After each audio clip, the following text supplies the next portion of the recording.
Okay, all right now, Onome.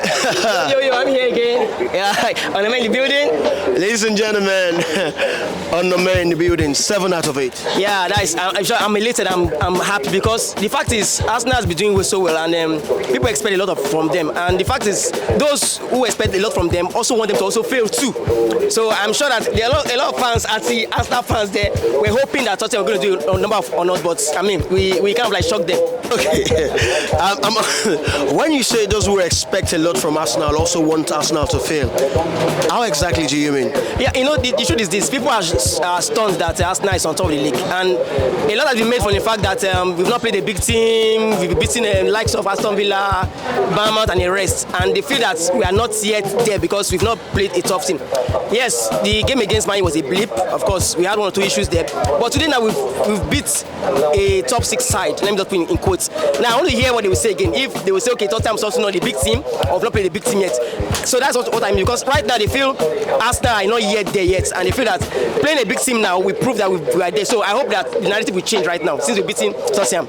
Well, the narrative right now after the match from some of the people they didn't give me an interview, but they walked off angrily. Those who you probably will call anti-Arsenal. The narrative is that Anthony Taylor did Arsenal a favour. Not really. That was straight. I mean, morning, afternoon, night, 24 hours a day. That was a red card because his thought was out. And besides, it's not as if he was challenging for the ball. I mean, Martinelli was just on his own, and he just stamped. So that was just intentional foul. I mean, so that was foul play. That was a red card. There's no. Besides, we're leading 2-1 now, so it's not as if anything. So that's just it. No, let me. I'm playing the devil's advocate here. The narrative is that they would have pulled one back. I don't think so, because if you look at the game from get-go, Tottenham were there to just defend. I mean, that's Conte's way. So all through the match, I mean, we bossed the game, we possessed the ball, and our goals came from playing possession play. Of course, they scored based on a mistake from Gabriel, but at the end of the day, we played all through the match. From beginning, first minute to the end of the minute, it was all Arsenal. So I don't think there's anything wrong about the way Arsenal actually played today. Okay, there's a player that there's one of Tottenham players that a lot of people had expected would torment Arsenal. I think he did it for some time while he was at Everton. I'm talking about Richarlison. I mean, Richarlison is an average player. I dare say he's an average player. And if you look at the match, he didn't do much.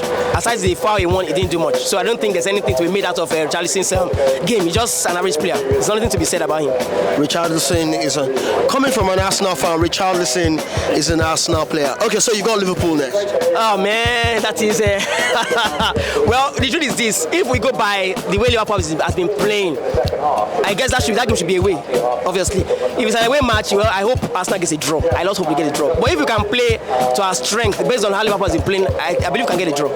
Okay, let's look at today's game. What do you think Arteta did right?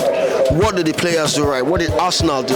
What did you guys do right? Because I saw what I saw was a lot of ball possession from Arsenal. Arsenal didn't play the Arsenal very fast paced. It was real cool, calm and collected. Do you think that's the game plan? Well, the truth is this: if you look at Tottenham played a very, very defensive, a low block. And when you play against a team that plays a low block, it's not easy for you to play your creeps passes. So you have to just be patient, let the ball come to you. When it comes, you have to be quick in making your decision about the ball. So I don't believe it was due to the fact that they played a low block.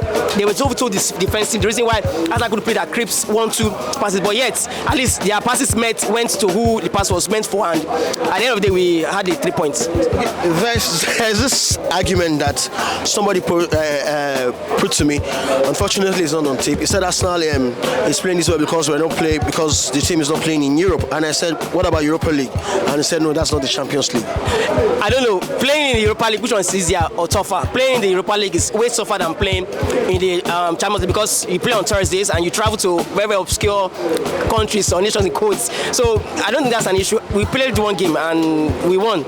So this is another game we won. So there should be people should not be giving excuses for why we are succeeding. Let them, I mean, rejoice with us and say, Arsenal, you're doing well. Just for once, I mean. Okay, let people not give excuses for reasons or give reasons why Arsenal is doing well. Well.